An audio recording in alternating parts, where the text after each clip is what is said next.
할렐루야. 지난 수요일 날 하나로 잔치했습니다. 날씨가 너무 좋았어요. 정말 전형적인 가을 날씨, 하늘은 높고 맑고 햇살은 따뜻하고 장소가 참 좋았어요. 강북 정부사업소, 게다가 이번에 잔디구장이 마련되어서 우리 교역자 남신도의 청년들 또 청소년들 함께 축구했습니다. 우리 교역자하고 청소년이 한 팀이었죠? 아마 졌을 건 아마. 어쨌든 밥도 좋았고요. 참 좋은 시간이었습니다. 많은 분들이 수고했어요. 저는 좀 개인적으로 좀 특별한 경험을 했습니다. 특별한 경험이 무엇인가는 가보신 분들은 아시는 일입니다. 제가 달리기 하다가 완전히 넘어진 일인데, 제가 요즘 한 2년 동안 좀 어깨에 탈이 좀 나서 제가 좋아하는 농구를 오랫동안 못했어요. 운동량이 부족한 거죠. 이번 하나라 전체는 웬만하면 안 뛰어야 되겠다. 저희 집에서도 이번에 절대 뛰지 마세요 그러더라고요. 안 뛰겠다고. 제가 100팀으로 배정이 됐는데 마지막 개주 경기 하는데 60대 한 사람 나오라는 거야. 60대. 그래서 내가 60대끼리 뛰면 좀 슬슬 뛰어도 되겠는데 하고 나왔어요. 얄팍한 생각에 나왔는데 또 갑자기 교역자들은 마지막 주자로 뛰라는 거야. 다 교역자들끼리는. 그래서 들어갈까? 나왔는데 들어갈 수가 없잖아. 막상 뛰니까 몸이 좀 가벼울 줄 아네요. 한 바퀴는 나름대로 날렵하게 뛰었습니다. 근데 경기를 흥미롭게 하기 위해서 마지막 주자는 2바퀴를 뛰라는 거예요. 이 대목에서 제가 특별히 부탁드리는 것은 왜 갑자기 2바퀴 뛰게 했냐라고 하는 진행자를 절대 탓하지 마시기 바랍니다. 오직 진행자는 교인들을 즐겁게 하기 위해서 그런 거예요. 여전히 날렵하게 잘 뛰는 우리 담임 목사님 모습을 더 보게 해주려고 하는 충정에서 우리 한 거예요. 그러니까 절대 탓하지 마세요. 재밌으려고 한 거니까. 근데 문제는 내가 마음은 20대인데 몸이 60대인 거야. 몸이. 2, 3대 교역자가 뛰려니까 제가 페이스를 오버한 거예요. 막 오버해가지고 이 다리가 풀려버렸어요. 넘어졌는데 일어나지지가 않는 거예요. 너무 제가 당황스러워가지고 제가 처음 하는 경험이어가지고 좀 놀랐는데 그래도 다행스럽게 다친 데는 없었습니다. 무사하게 잘 있습니다. 근데 교훈이 컸어요. 일단 몸을 좀 잘 관리해야 되겠다 하고 그 다음에는 내 나이 현실을 제대로 제가 본 거예요. 올해로 제가 만 60이 넘었어요. 저보다 연배가 높으신 분도 이 자리에는 거의 없는 것 같은데 있을 수도 있겠죠. 저는 더 이상 젊은 나이가 아니에요. 인생, 우리 권사님 저보다 나이가 더 많네. 인생 오르막길이 아니고 인생 내리막길을 가는 중이에요. 그래서 이 나이대에 맞는 삶을 살아가는 지혜가 필요하겠다 하는 생각을 했어요. 공자가 나이에 대해서 유명한 말을 했어요. 50이면 지천명이다. 하늘의 명령을 안다. 지천명. 60이면 이순. 귀가 순리를 따른다는 거예요. 이상한 말 듣지 않고 오바해 이런 말 듣지 않고 이 귀가 순리를 따른다는 거죠. 그래서 나이가 제 나이 정도 되면 하늘의 이치를 깨닫고 자기의 갈 바를 깨닫고 그 순리에 따르는 나이라는 거예요. 인생의 완숙이라는 거죠. 그래서 제가 스스로에게 많이 물어봤어요. 너 지금 이제는 청춘이 아니야. 근데 지금 이 나이를 어떻게 살아야 될까? 난 나가 가야 할 소명의 길, 사명의 길을 잘 가고 있는가 하는 물음입니다. 제가 언젠가 소개받은 책 중에 전제 개요는 제가 알았는데 다 못 읽은 책이 하나 있어요. 원래 책이 영어 책이었기 때문에 최근에 번역이 되어 나왔어요. 이 책의 원 제목이 좀 역설적입니다. 오늘 설교 주제예요. Falling upward예요. 우리말 번역이 조금 애매합니다. 왜냐하면 falling이라고 하는 것은 떨어진다, 아래로 추락한다는 뜻인데 falling 뒤에 upward가 되어 있어요. 그러니까 위쪽으로 추락한다는 표현입니다. 음이 모순이죠. 위쪽으로 추락이 가능합니까? 위로 떨어져요? 얼마 전 이현주 목사님이라는 분이 우리 교회 이정희라는 오빠 되주신 분인데 목사님이 이 책을 번역해냈어요. 책 제목이 역시 위쪽으로 떨어지다 이렇게 번역하시더라고요. 매우 역설적인 표현입니다. 이것은 영적인 삶의 본질을 표현하기 위한 도발적 메타포, 도발적 은유예요. 보통 추락이란 말은 저 아래쪽으로 곤두박질 치는 실패를 뜻합니다. 그러나 영적인 관점에서 추락은 위쪽을 향한 것이다. 혹은 저 높은 곳을 향해서 올라가는 상승의 길이라는 얘기를 하고 있는 거예요. 이 책을 쓴 저자 리차드 로월은 프란시스칸 쪽의 신부 사제인데요. 매우 통찰력이 뛰어난 우리 시대의 영적 스승 가운데 한 사람이에요. 이 책 제가 전체 부분의 어느 부분을 소개해 드릴 텐데요.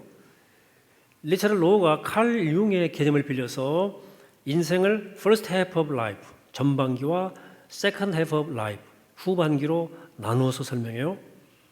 보통 인생의 전반기는 자기를 보호하고 안전을 추구하고 자기 정체성을 세우기 위해서 경계를 치고 울타리를 세우는 시기라. 이 시기에 몸이 자라고 생각이 자라고 자의식이 강화되고 친구 사귀고 직업을 가지고 그리고 가족을 꾸리고 사람과의 관계를 맺으며 살아가요. 이 기간의 사람들은 대부분 성공을 향해서 야망을 불태우고 실력을 쌓고 지식을 쌓고 치열하게 경쟁하고 부단히 노력해서 무엇인가를 성취하려고 한다는 거죠. 그러나 이 모든 과정은 여전히 인생의 플랫폼, 이 기본 거점을 마련하기 위한 과정이지 그 자체가 우리 삶의 진짜 목적은 아니라는 거예요. 인생의 전반기는 마치 무언가를 담기 위한 그릇, 그런 컨테이너라고 그랬어요. 그릇을 준비하는 시기이지 진짜 내용물을 담는 시기는 아니라는 거예요. 인생의 전반기 이런 일이 일어나는 것은 너무나 자연스러운 일이고 잘못된 것은 아니에요. 누구나 인생의 전반기는 다 그렇게 살아갑니다. 노력하고 절제부심하고 꿈을 이루기 위해서 달려가고. 문제는 많은 사람들이 인생의 전반기가 가지고 있던 이 마인드와 파라다임, 이 삶의 자세를 가지고 일평생을 살아간다는 거예요. 여전히 자기밖에 모르고 타인에 대해서 배타적이고 경쟁과 성취를 통해서 성공만 추구하면서 여전히 플랫폼만, 거점만 세운다는 거죠. 이젠 그 공간, 그 그릇에 진짜 인생의 가치들을 담아야 되는데 끝내 빈 그릇 가지고 만지작거리면서 산다는 거예요. 심지어 노년 될 때까지 평생을 인생 전반기에 집착할 만한 아젠다들을 붙잡고 산다는 거예요. 리차드 로우는 우리가 누구이든 인생의 목적을 완수하기 위해선 인생의 후반기의 삶을 진짜로 살아야 한다는 거예요. 진정한 삶을, 리얼 라이프를, 소명다운 삶을 살아간다. 그 얘기를 하고 싶어 하는 겁니다. 저는 이순의 일은 목사로서 제 인생의 소명, 내 인생의 목적을 차근차근 생각해 봐요. 내 인생의 목적과 소명이 뭐냐? 내가 설교 잘하는 목사, 그리고 윤호가 실력 있는 목사, 그리고 그런 목사가 되는 것이 내가 이루어야 할 인생의 궁극적인 사명이냐? 아무리 생각해도 그건 아닌 것 같아요. 내가 성공적인 목사가 되는 것, 그런 평가를 받는 것이 내 인생의 목적입니까? 그럴 수는 없을 것 같아요. 이런 것은 다 인생의 전반기의 아젠다들이에요. 이런 것들은 곰곰이 생각해 보면 제 인생의 진짜 목적은 하나님 앞에 거짓 없는 존재로 서는 거예요. 하나님이 저에게 붙여준 사람들을 진실하게 사랑하는 거예요. 또 그들과 함께 영적으로 깨어서 이 세상을 아름다운 하나님의 나라로 갖고 가는 것이 저의 진정한 인생의 목적, 소명이 아니겠는가. 여러분도 마찬가지예요. 단지 성공하고 유명해지고 실력 있는 사람이 되는 것이 우리 인생의 목적일까 물어봐야 돼요. 그것은 단지 인생의 전반기에 건축하는 플랫폼이고 일종의 컨테이너 박스일 뿐이에요. 그릇이에요. 그릇. 거기에 무언가를 담아야 돼요. 그런 시간이 우리에게 다가와요. 그때 내용물을 거기 채워야 할 거 아닙니까? 로에 따르면 인생의 전반기에는 생전의 춤을 추었다면 인생의 후반기에는 좀 거룩한 춤을 춰야 된다. 이런 얘기를 해요. 거룩한 춤이란 하나님 앞에 거짓없는 존재가 되는 것, 하나님께 나에게 붙여준 사람들을 정말로 사랑하는 것, 깨어있는 사람과 함께 세상을 좀 더 아름답고 정의롭게 만드는 것, 이런 것들이에요. 그러나 현실은 절대로 간단치 않습니다. 우리는 여러 가지 이유로 여전히 생존을 위해서 살아가야 돼요. 먹고 살아가야 되니까. 거기 여러 가지 욕망들이 섞여 있어요. 소유욕, 권력욕, 출세욕, 명예욕, 이런 것들이 다 거기 섞여 있는 거예요. 어쨌든 대부분 사람이 인생의 전반기는 이런 관심사, 이런 아젠다에 붙들려 살아요. 문제는 그 인생의 전부인 줄 알고 그렇게 사는 게 당연한 줄 아는데 문제가 있어요. 너무 그 익숙해져 가지고 나중에는 그것을 어떻게 할 수가 없어요. 파라다임 바꿀 수가 없어요. 내려놓지를 못해요. 막막해. 자, 그러면 어떻게 우리가 인생의 전반기의 아젠다들을 때로 내려놓고 정말 본격적인 삶, 진짜 삶을 살 수 있을까 하는 게 오늘 본문의 말씀을 통해 깨닫고 싶은 내용들이에요. 다윗이 사울 때문에 그렇게 시달리다가 고비를 넘겨서 드디어 왕이 됐습니다.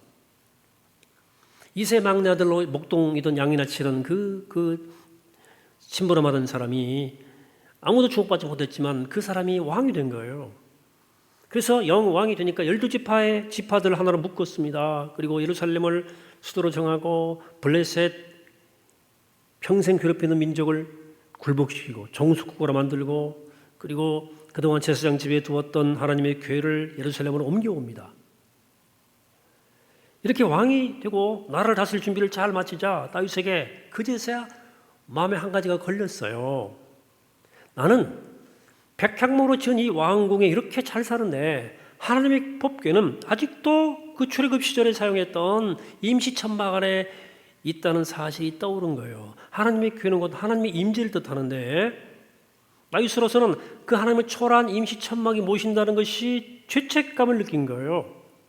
마치 인생의 전반기에 이루할 원했던 것들을 다 성취한 다음에 밀려오는 인생 후반기에 어떤 본질적 관심사가 들어선 것처럼 그런 생각의 변화가 온 거예요. 하나님의 법궤는 어떻게 하지? 이때 나단이 다윗에게 이렇게 말합니다. 여호와께서 왕과 함께 계시니 마음에 있는 모든 것을 행하소서. 여기 이 말은 맥락에 의하면 이 말은 하나님이 머무실 집을 지어도 된다는 뜻도 되지만 또 하나 숨어있는 메시지가 있습니다. 그것은 주님이 함께 하시기만 하면 무슨 일이든 해도 된다 하는 메시지예요. 인생의 전반기에 질문은 항상 이런 거예요. 내가 무엇을 어떻게 할 것인가? 그러나 인생 후반기의 질문은 내가 무엇을 어떻게 할 때 주님이 나와 함께 하시는가에 방점이 지켜요. 아무리 고상한 계획이라도 주님이 함께 하지 않으면 헛수고고, 아무리 미련한 계획이라도 주님이 함께 하시면 그건 절대 미련한 일이 아닙니다. 대단한 성공을 거둔 것 같지만 거기 하나님이 안 계시면 그건 실패예요. 실패한 것처럼 보여도 하나님이 함께 계시면 절대 실패하네요. 그러니까 무슨 계획을 세울 것인가, 무슨 어떤 일을 할 것인가 보다 더 중요한 것은 내가 하나님과 함께 그분의 빛 아래에 서 있는가예요. 그렇죠? 여러분, 주님의 빛 안에, 빛에서 벗어나는 게 문제지, 주님 빛 안에 주와 함께 있으면 무슨 일을 하든 무슨 계획을 세우든 걱정할 일 하나도 없어요. 그러니까 내가 무엇을 어떻게, 여기 몰두하지 말고 내가 어떻게 주님과 함께 여기에 몰두해야 돼요. 그러면 어떻게 하면 주님과 함께 살 수 있을까요? 우리가 주님과 동행하기 위해서 뭘 해야 돼요? 다윗이 나단과 대화가 난 다음에 그날 하나님이 다시 나단을 통해 다윗에게 중요한 말씀을 전해줘요. 그 4절부터 9절까지 긴 말씀을 요약하면 이런 내용입니다. 나는 지금까지 어떤 집에서 살지 않았어. 내가 너 언제 너더러 집 지어달라고 그랬냐? 양떼를 따라다니던 너를 데려다가 왕으로 세운 것도 나고, 앞으로 네가 어디로 가든지 난 너와 함께 할 것이고 너를 위대하게 해줄 거다. 하나님이 다윗에게 하시는 말씀이 요지는 뭐냐면, 너 바깥 어딘가에 내가 머물 집을 지으려 생각하지 말고 이미 네 안에 내가 머물고 있다는 사실을 기억해. 내가 자른 집은 바로 너란 사실을 잊지 마라.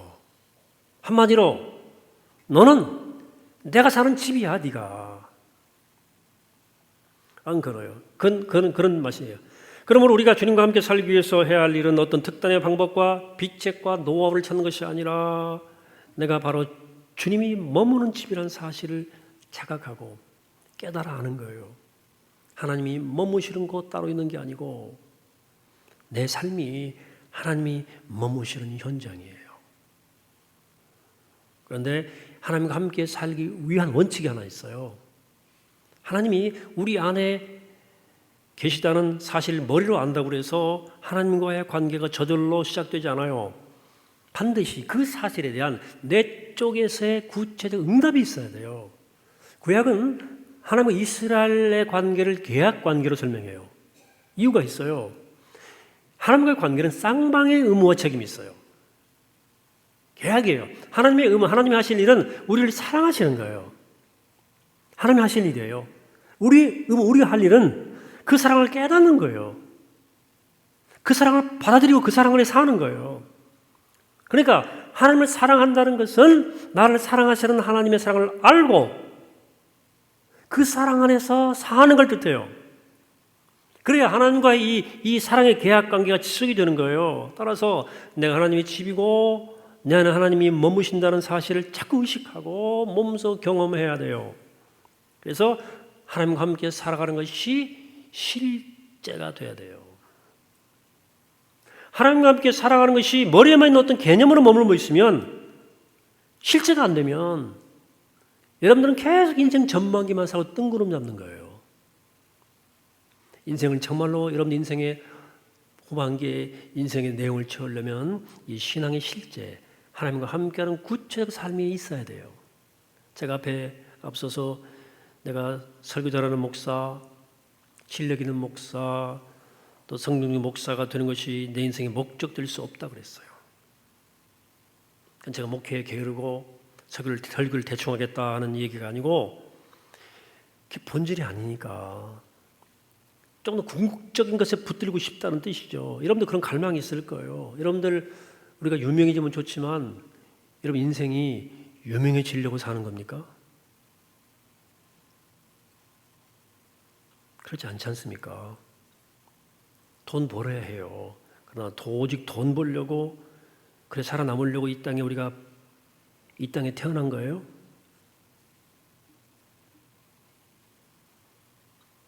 우리가 그러라고 태어났냐고. 안전하게 생존하는 것이 우리 인생의 사명일 수가 없잖아요. 인생을 계속 그렇게 할 수는 없잖아요. 인생 후반전까지. 그래서 더 이상 인생의 비본질적인 것, 있다가 없어질 것, 부질없는 것에 대해 매어 살지 말고 이제 여러분 인생의 어느 시점에 가면 제대로 된 본격적인 삶, 리얼 라이프를 살아라. 네 인생을 한번 살아봐라는 거예요. 요즘 제가 어깨가 좀 불편하고 그래서 많이 접시 돌리기 이런 거 막 운동도 하고 그래요. 많이 좋아졌어요. 근데 눈도 침침해지고 책을 오래 못 보겠더라고. 그리고 근육이 줄어들고 있어요. 흰머리도 여러분들 조금씩 늘고 있죠? 머리도 지금 괜찮아 보이지만 좀씩 좀 빠지고 있어요. 그러다 달리게다가 넘어지기도 하고 확실히 제가 늙고 있는 게 틀림없어요.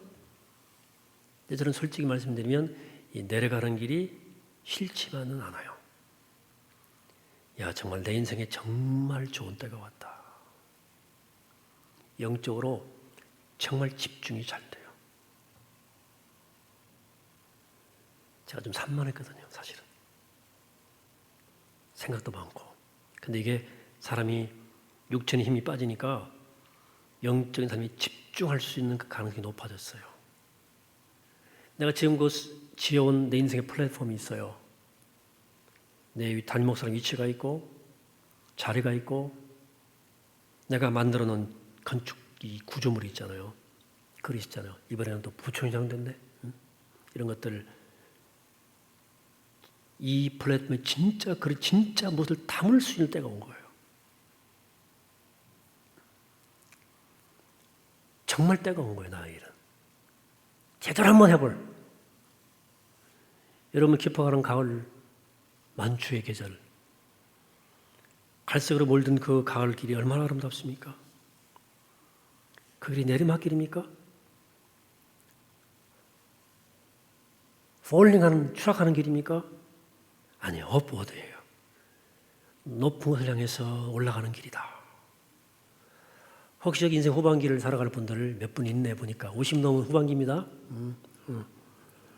옛날 같으면 40도 후반기지. 봐줘서 50대. 그냥 나이 먹었으니까 늙어간다, 어쩔 수 없다 생각하지 말고 그냥 인생 전반기를 살았던 방식으로 그 길을 내려가면, 어차피 내려가면 길인데 내려가면 안 됩니다. 지금 방식 여전히 더 많이 가지고 더 많이 쟁취하기 위해서 올라가려고만 하면 안 된다. 그러다가 진짜 추락합니다. 그 추락은 날개가 없어요. 오늘 한국의 모습이에요. 왜 추락합니까? 계속 올라가려고 그렇게 추락하는 거예요. 그러니까 추락하려면 위쪽으로 추락하라는 거예요.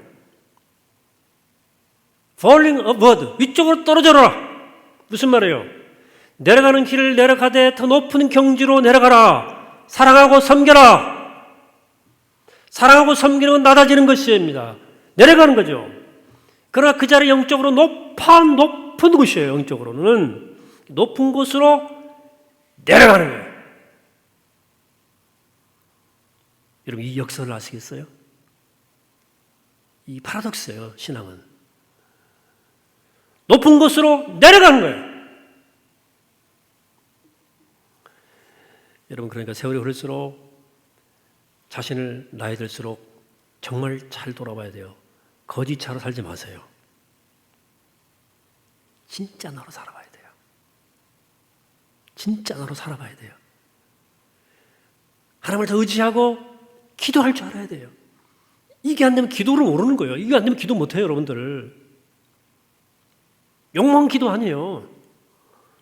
더 겸손해지고 더 너그러워지고 더 사랑하고 더 용서하고 더 이웃과 세상을 따뜻하게 부으면서 아름다운 하향의 길을 걸어가야 돼요. 그 다음에 여기 대부분 인생 전반기를 사는 여러분들, 세상이 만만치 않죠. 여러분 자꾸 밀어내요. 여러분 자꾸 쓰러뜨려요.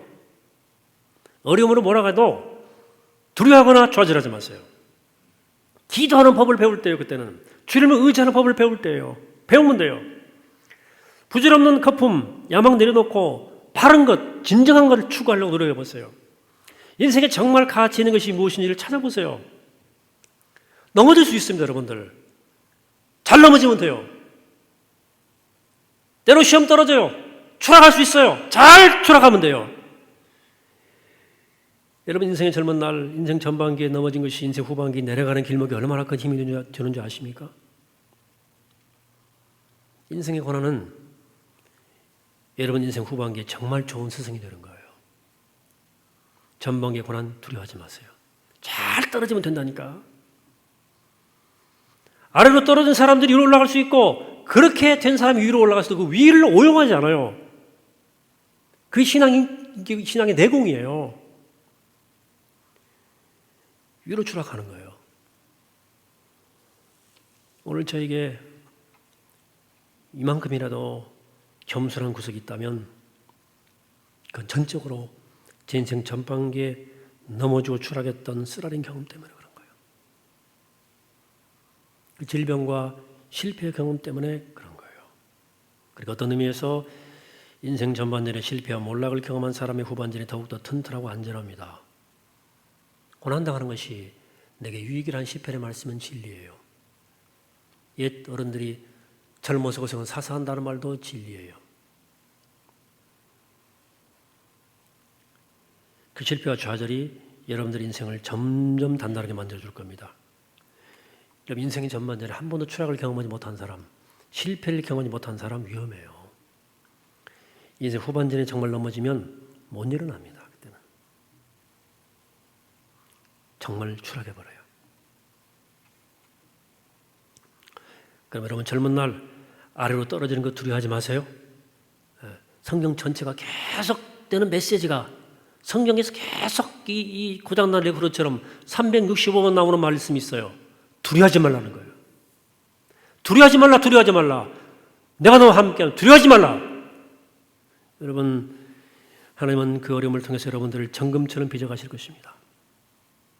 마지막 주님을 그리스도를 묵상합니다. 주님은 부활이라는 가장 높은 고지에 이르기 위해서 인간의 상상을 초월할 정도로 내려갔어요. 한없이 떨어졌어요. 체포당하고 매맞고 조롱당하고 못 박히고 매달리고 죽으시고 묻히셨어요. 끝없는 폴링이에요. 끝없는 낭떠러지예요. 그러나 그 길은 세상에서 가장 높은 곳을 향해 가는 생명의 길이었다. Falling upward. 높은 곳으로 내려가는, 위쪽으로 떨어지는 길이었습니다. 사랑하는 여러분, 그러니까 나이 든 분들은 나이 든 걱정하지 마시고 또 때문에 내려가는 길을 두려워하지 마세요. 두려워하지 말고 우리 주님 따라 아래로 기꺼이 내려가 보세요. 고난과 실패와 추락 두려워하지 마세요. 하나님이 함께 하시면 돼요. 좁은 길, 외로운 길, 홀로 가는 길 두려워하지 마세요. 하나님이 함께 하면 돼요. 더 섬기고 더 사랑하고 더 나누는 내려가는 길로 가시기 바랍니다. 더 깊어지고 더 너그러워지고 더 향기로운 존재가 되기를 축복합니다. 우리 모두 우리 주님처럼 결국은 저 높은 곳으로 나아가는 우리 모두가 되기를 이 시간 주 이름으로 간절히 축원합니다. 기도하겠습니다. 거룩하신 하나님 감사합니다. 오늘 높은 곳으로 내려가신, 위쪽으로 떨어지신 십자가를 기억하며 그리스도의 뒤를 따라 고난과 실패와 추락을 두려워하지 않고 믿음으로 담대히 나아가는, 두려워 떨치고 나아가는 종들 되어서 끝내 주님이 도달한 자리에 함께 도달해 주께 영광 돌리는 삶을 살게 하여 주옵소서. 우리의 생명 되신 예수 그리스도 이름으로 기도하옵나이다. 아멘.